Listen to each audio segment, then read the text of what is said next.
आगे भरोगे। कौन है मालिक? मालिक को लाओ बुला के। कौन सारे पकड़ो इसे, चौकी पे लेके सारे गदर कर रखा रोड पे। करो चौकी करो। आगे ना गोली मार देना, भागे दो।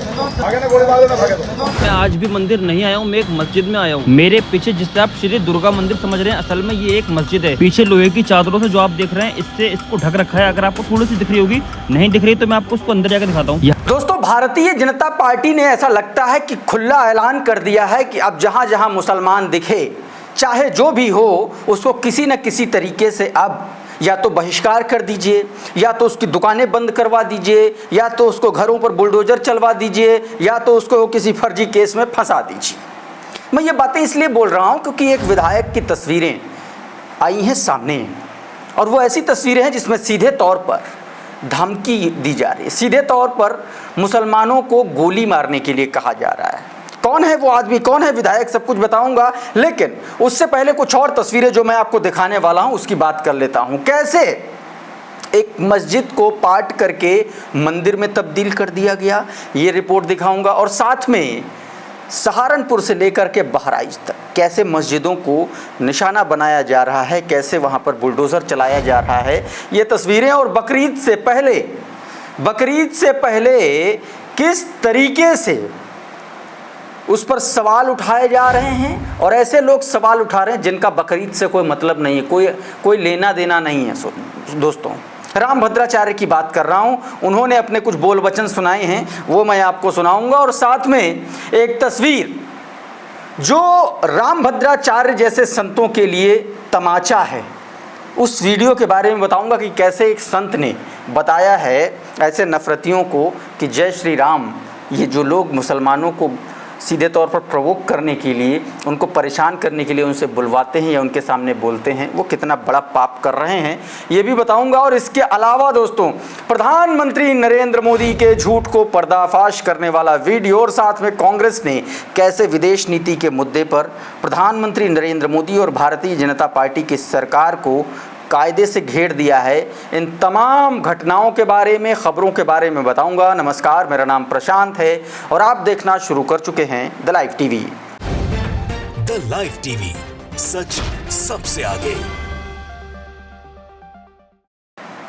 दोस्तों, सबसे पहले आपकी स्क्रीन पर एक तस्वीर है। तस्वीर क्या है? एक वीडियो को देखिए पहले। और इस वीडियो में दिख रहा हल्का सा कुर्ता पैजामा पहना हुआ ये आदमी, हल्के रंग का कुर्ता पैजामा पहना हुआ ये आदमी, इसका नाम है नंद किशोर गुर्जर। बीते कुछ दिनों पहले इसकी पिटाई हुई थी, कुर्ता उर्ता फट गया था, इसकी किसी ने सुनी नहीं थी, लेकिन अब एक बार फिर से ये आदमी अपनी नफरत फैलाने के लिए जो है पूरी तरीके से तैयार है। और सीधे तौर पर देखिए ये अपनी ज़ुबान में क्या कह रहा है, ये सुनिए, और उसके बाद मैं आपको उसके आगे की बात बताऊंगा। आगे भरोगे। कौन है मालिक? मालिक को लाओ बुला के। कौन सारे पकड़ो इसे, चौकी पे लेके सारे गदर कर रखा रोड पे। करो चौकी करो। आगे ना गोली मार देना, भागे दो। आगे ना गोली मार देना, भागे दो। आगे ना गोली मार देना, भागे दो। तो दोस्तों, सीधे तौर पर नंद किशोर गुर्जर उत्तर प्रदेश की लोनी विधानसभा सीट से विधायक हैं भारतीय जनता पार्टी के, और सीधे तौर पर कह रहे हैं कि अगर भागे तो उसको गोली मार देना। जिनको भागने और गोली मारने की बात ये कह रहे हैं, दरअसल वो मीट व्यापारी हैं, मीट व्यवसायी हैं। पत्रकार सचिन गुप्ता लिखते हैं, ये बीजेपी विधायक नंद किशोर गुर्जर हैं। गाजियाबाद यूपी में आज इन्होंने मीट विक्रेताओं के खिलाफ अभियान चलाया, कई मीट की दुकानें बंद करवा दी।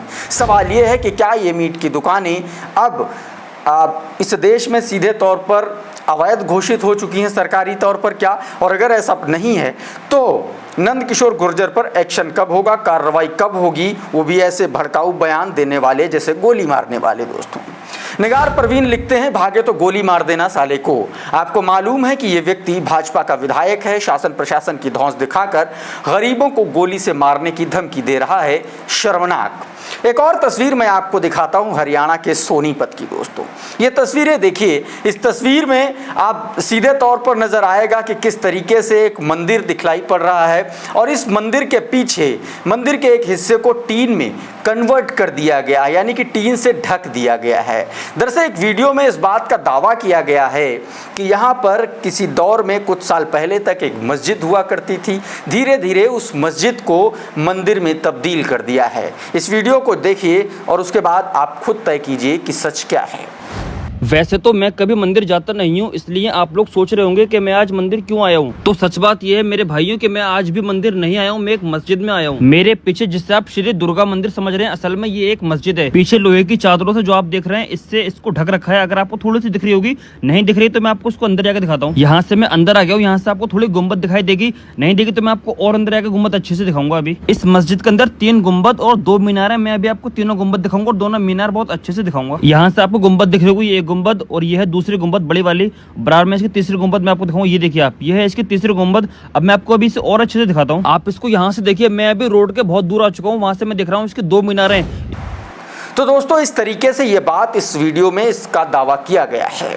द मुस्लिम नाम का ट्विटर हैंडल है, वो लिखता है कि ऐतिहासिक जामा मस्जिद को हुनर द्वारा दुर्गा मंदिर में बदल दिया गया। मस्जिद के गुंबदों को पूरी तरह से ढक दिया गया, लेकिन मस्जिद के गुंबद और मीनार से पता चलता है कि मस्जिद का प्रतिबिंब अभी भी वहां पर मौजूद है। तमाम सारे सबूत दिखलाई पड़ रहे हैं। सोनीपत से आगे बढ़िए, उत्तर प्रदेश के सहारनपुर अगर लौटते हैं तो आपको एक तस्वीर देखिए कि बुलडोज़र, आताताई बुलडोज़र लगातार चल रहा है। दरअसल ये जो बिल्डिंग है ये एक मस्जिद है जो ग्रामीणों के पैसे से ग्रामीण इसको बनवा रहे थे। अब इस पर सरकार ने बुलडोज़र चलवा दिया है। अंसार इमरान एसार लिखते हैं कि सहारनपुर के भोजपुर गाँव में ग्रामीणों द्वारा बनाई जा रही मस्जिद को प्रशासन द्वारा बुलडोज़र से ध्वस्त कर दिया गया। ये बुलडोजर कार्रवाई उसी गांव के विशेष समुदाय के लोगों द्वारा शिकायत करने पर जिला पंचायत और जिला प्रशासन के द्वारा किया गया है। याद रखिए, इसी सहारनपुर से जहां से इमरान मसूद सांसद हैं, यहीं बेहट से सपा के उमर अली खान और सहारनपुर से सपा के ही आशू मलिक विधायक हैं। बाकी महमूद मदनी का कार्यक्षेत्र देवबंद भी इसी सहारनपुर का हिस्सा है।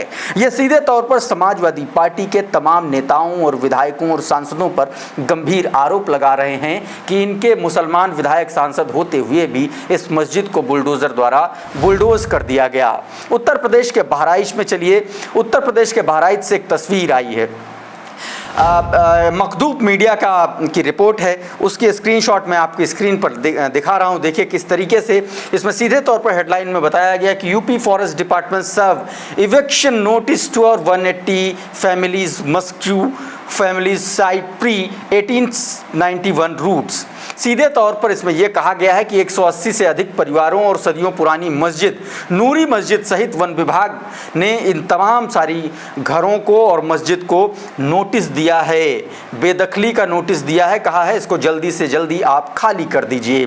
द मुस्लिम नाम का ट्विटर हैंडल है, वो लिखता है कि 180 से अधिक परिवारों को सदियों पुरानी मस्जिद नूरी मस्जिद सहित वन विभाग से बेदखली का नोटिस मिला है, जबकि समुदाय के सदस्यों का यह दावा है कि इसी क्षेत्र से उनकी जड़ें कई पीढ़ियां पुरानी हैं, जब ब्रिटिश अधिकारियों के पास में रेलवे लाइन बिछाई थी। दोस्तों तो ये तो था कि किस तरीके से मस्जिदों को निशाना बनाया जा रहा है, किस तरीके से मीट व्यवसायियों को, मुस्लिम मीट व्यवसायियों को गोली मारने के लिए कहा जा रहा है। दूसरी तरफ ईद आ रही है तो नफरती बयान आने शुरू हो जाते हैं। जैसे बारिश में बरसाती मेढक आने लगते हैं, वैसे ही मुसलमान त्यौहार आते ही उन त्योहारों पर सवाल उठाने वाले मेढक भी अपने आप टर करने लगते हैं। और उन्हीं में से एक बयान फिर सामने आया है रामभद्राचार्य का। प्रख्यात संत रामभद्राचार्य अक्सर अपने विवादित बयानों के लिए जाने जाते हैं। कह रहे हैं कि ईद में बकरों को काटने से अच्छा है अगर कुर्बानी ही देनी है तो अपना गला काट लें।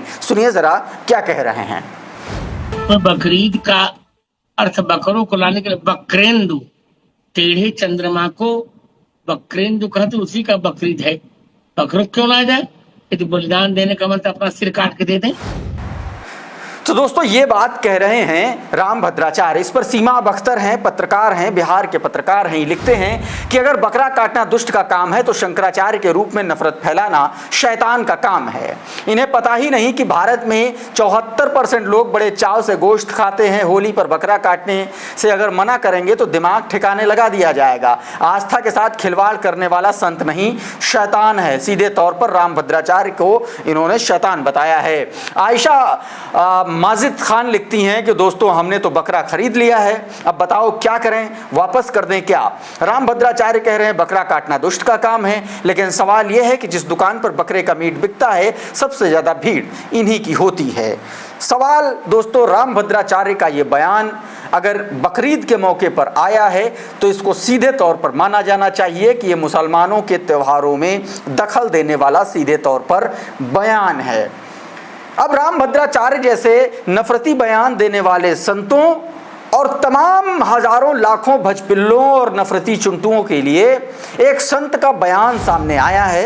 एक पॉडकास्ट में एक संत क्या कह रहे हैं वो तमाम सारे जाहिलों को, तमाम सारे आप ये कह सकते हैं कि जो नफरती गैंग के लोग हैं उनको सुनना चाहिए। ये बयान सुनिए और उसके बाद तय कीजिए कि जो लोग मुसलमानों की टोपियां उछालते हैं, जो लोग मुसलमानों से ज़बरदस्ती जय श्री राम कहलवाते हैं, दरअसल वो कितने नीच और गए गुजरे लोग हैं जिनको हिंदुत्व, जय श्री राम और हिंदू धर्म के बारे में तनिक भी ज्ञान नहीं है। ये बयान सुनिए ज़रा। मैं जय श्री राम का नारा लगाऊंगा तो मैं कहाँ लगाऊंगा? किसी मंदिर के बाहर में नहीं लगाता। मुझे आनंद आता है जय श्री राम का नारा किसी मस्जिद के बाहर लगाने में। किसी मुसलमान के सामने अगर मैं जय श्री राम का नारा लगाऊंगा तो मुझे बड़ा आनंद आता है। जबकि जय श्री राम के नारे का संबंध किससे है? हिंदू से है या मुसलमान से है?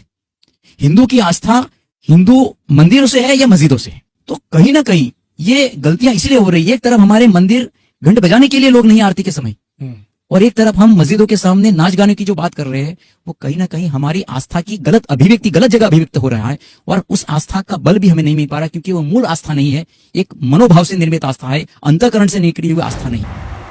तो दोस्तों सीधे तौर पर ऐसे लोगों के गाल पर एक करारा तमाचा है जो लोग मुसलमानों को निशाना बनाने के लिए, उनको प्रोवोक करने के लिए जय श्री राम का नाम का इस्तेमाल करते हैं। अब एक खबर दोस्तों, आपको पता है कि 24 मई को खबर आई थी ऑपरेशन सिंदूर के आसपास ही कि असम से तमाम सारे लोगों को नदी में फेंक दिया गया। वो बांग्लादेशी थे इसलिए उनको पानी में धक्का दे दिया गया। ये अपुष्ट खबरें हैं, पुष्ट खबरें नहीं हैं।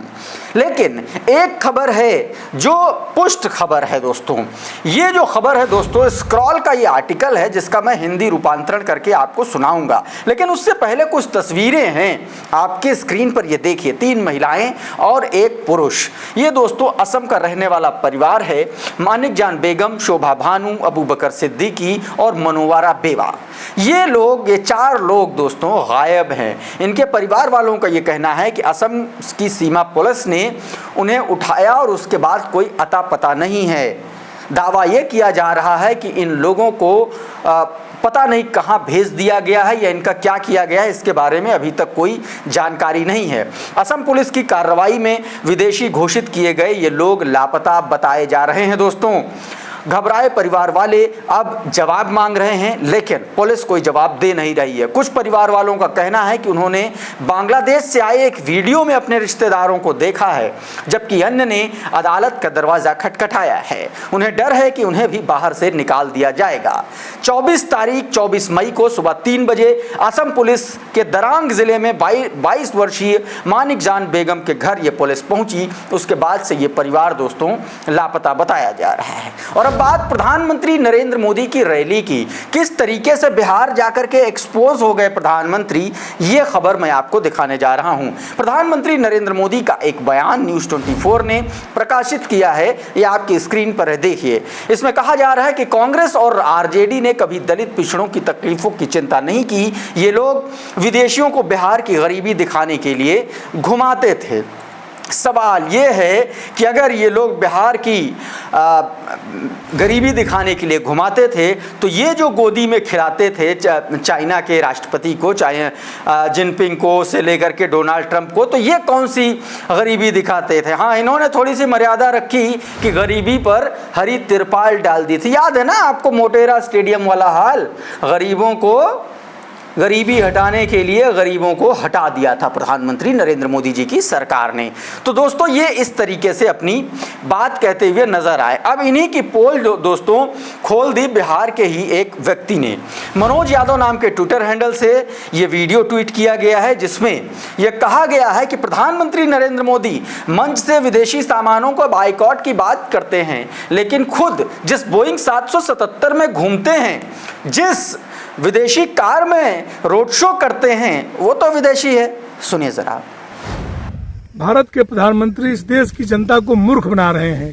अपने बोइंग 777 विमान जो अमेरिका में बनता है और लैंड रोवर से आज पटना में रैली कर रहे हैं और वो कह रहे हैं कि हम विदेशी सामान का प्रयोग नहीं करेंगे, भारतीय उसका बहिष्कार करेंगे। साथ ही साथ इस देश की जनता की भावनाओं को इस हद तक कुचला जा रहा है कि भारतीय जनता पार्टी ने डिसीजन किया है कि 9 तारीख के बाद वो घर घर लोगों के सिंदूर बांटेगी। मेरा ये मानना है कि जिस घर पर भी सिंदूर लेकर जाएंगे, वहाँ की माँ, बहनें और परिवार के लोग इनको करारा और मुंहतोड़ जवाब देंगे। तो दोस्तों इस तरीके से इस युवक ने इनकी पोल खोल दी। और अब बात करते हैं ऑपरेशन सिंदूर पर। किस तरीके से भारतीय जनता पार्टी के विदेश मंत्री ने भारत की पूरी दुनिया में नाक कटवाई और एक भी देश अपने साथ खड़ा नजर नहीं आया।